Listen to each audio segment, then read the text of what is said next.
Tell me why people scam on Roblox games. Like, bro, they gotta be the most bitchless creatures of all time.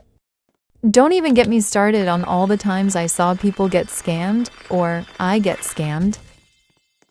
I've always got scammed in steal a brain root or grow a garden one. I even got scammed by a freaking grow a garden one admin. She'd is a bitch low-key.